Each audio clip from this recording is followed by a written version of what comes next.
இப்ப நம்ம கருப்பு படத்தோட ஷார்டஸ்ட் ரிவ்யூ தான் பார்க்க போறோம். இந்த படத்தோட கதை என்ன அப்படின்னு பாத்தீங்கன்னா, செவன் ஹில்ஸ் அப்படின்னு ஒரு இடத்துல ஒரு கோர்ட் இருக்கு. அங்க ஆர்ஜே பாலாஜி அண்ட் டீம் வந்து லாயரா இருக்காங்க. அவங்க அங்க பயங்கரமான அநியாயங்கள்லாம் பண்ணிட்டு இருக்காங்க. பயங்கரமா லஞ்சம் எல்லாம் வாங்கி கேசஸ் எல்லாம் பயங்கரம் வந்து டிராக் பண்றாங்க.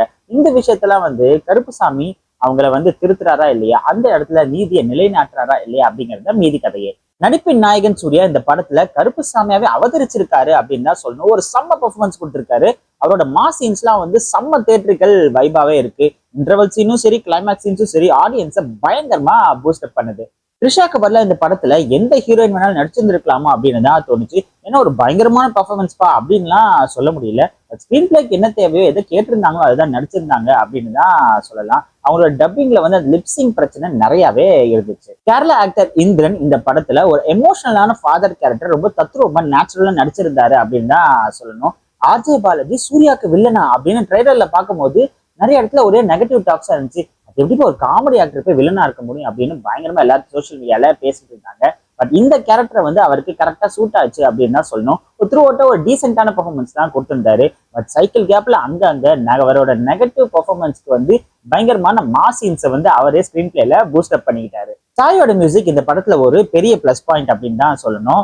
அவரோட சாங்ஸும் சரி, பேக்ரவுண்ட் மியூசிக்கும் சரி, தியேட்டர்ல பார்க்கும்போது ஒரு பயங்கரமான கருப்புசாமி வைப்ஸ் கொடுத்துச்சு. இந்த படத்துல கோர்ட்ல நடக்கிற சில பல அநியாயங்கள்லாம் வந்து நல்லா சுட்டி காமிச்சிருக்காங்க அப்படின்னு தான் சொல்லணும். இந்த சில பல லாயர்ஸ் எல்லாம் வந்து கிளைண்ட்ஸ் எப்படி ஏமாத்துறாங்க, எப்படி காசை கொடுக்குறாங்க அப்படிங்கிற விஷயமும் சரி, இந்த சில பல ஜட்ஜஸ் எல்லாம் வந்து தேவையில்லாம நிறைய கேசஸ்க்கு வாய்தா கொடுத்து எப்படி கேசஸ் எல்லாம் பெண்டிங்ல வைக்கிறாங்க அப்படிங்கிற விஷயமும் சரி. அது மட்டும் இல்லாம சூர்யாவோட பழைய படங்கள்ல இருக்கிற அந்த சீன்ஸ் எல்லாம் வந்து, அந்த டைலாக்ஸ் எல்லாம் வந்து இதுல வந்து ரீக்ரியேட் பண்ணியிருக்காங்க. பிளஸ் தளபதி விஜய் அவரோட படங்களோட டைலாக்ஸ் அண்ட் சீன்ஸை வந்து ரீக்ரியேட் பண்ணியிருக்காங்க. அந்த மாதிரி விஷயங்கள்லாம் வந்து ரொம்ப பிரில்லியண்டா ஸ்கிரீன் பிளேல ஆர்ஜே பாலாஜி ஒர்க் அவுட் பண்ணியிருக்காரு. ஆர்ஜே பாலாஜி ஒரு சில இடத்துல அவர் பிரில்லியன்ஸை நல்லாவே யூஸ் பண்ணியிருக்காரு. பட் பல இடத்துல ஸ்கிரீன் பிளேல அந்த பிரில்லியன்ஸை மிஸ் பண்ணிட்டாரு அப்படின்னு தான் சொல்லணும். அப்கோர்ஸ் இது ஒரு சாமி படம் தான், ஒரு ஃபேண்டசி படம். நம்ம லாஜிக்லாம் எதிர்பார்க்க கூடாதுதான். பட் இருந்தாலும் சின்ன சின்ன விஷயங்கள்லாம் வந்து படத்துல வரும்போது அதெல்லாம் வந்து பயங்கரமா சினிமாட்டிக் லிபர்ட்டி எடுத்துட்டு என்னென்னமோ இஷ்டத்துக்கு காமிக்கிறது வந்து கொஞ்சம் சஸ்டெயின் பண்ண முடியல ஆடியன்ஸ்னால.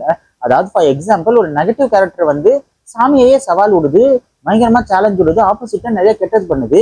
நீ சேலஞ்ச் விடுறது அப்போஸ் பண்ணுறது சாமிப்பா, நீ ஒண்ணு அம்மன் படத்துல வர்ற மாதிரி சண்டா கிடையாது, பயங்கர பவர்ஸும் கிடையாது.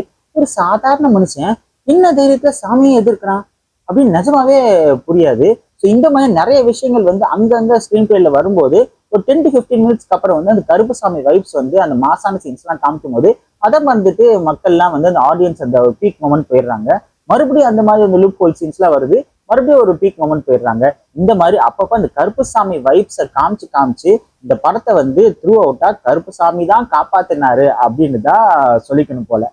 ஆக மொத்தத்துல இது யாருக்கான படம் அப்படின்னு பாத்தீங்கன்னா, கருப்புசாமினா எனக்கு ரொம்ப பிடிக்கும் அப்படின்னு நினைக்கிறவங்களும் சூர்யாவோட டை ஹார்ட் ஃபேன்ஸ்க்கும் இந்த படம் கண்டிப்பா பிடிக்கும். இந்த படத்துக்கு போக போக நிறைய மிக்ஸ்டு ரிவ்யூஸும் வர சான்ஸ் இருக்கு. நம்ம தியேட்டருக்கல்ல பார்க்கும்போது அந்த மாஸ் சீன்ஸும் அந்த டிவோஷனலான அந்த வைப் சீன்ஸும் வந்து ஒரு பயங்கரமான ஒரு செம்ம கூஸ் பம்ப்ஸ் மொமெண்ட் கண்டிப்பா கொடுக்கதான் செய்யுது. பட் இருந்தாலும் அது ஓடிடியில வரும்போது அது எப்படி டெலிவர் ஆகும் அப்படிங்கிறது ஒரு கொஸ்டின் மார்க் தான். எக்ஸ்பெக்டேஷன்ஸ் எதுவும் செட் பண்ணாம இந்த படத்தை தியேட்டரில் போய் பார்த்தீங்கன்னா கண்டிப்பா இது ஒரு ஒன் டைம் வாட்சபிள் மூவியா இருக்கும். ஆக மொத்தத்துல சூர்யாவோட மாஸ் பர்ஃபார்மன்ஸ் பிளஸ் கருப்புசாமியோட டிவோஷனல் வைப்ஸ் இந்த கருப்பு படத்தை காப்பாத்திருக்கு.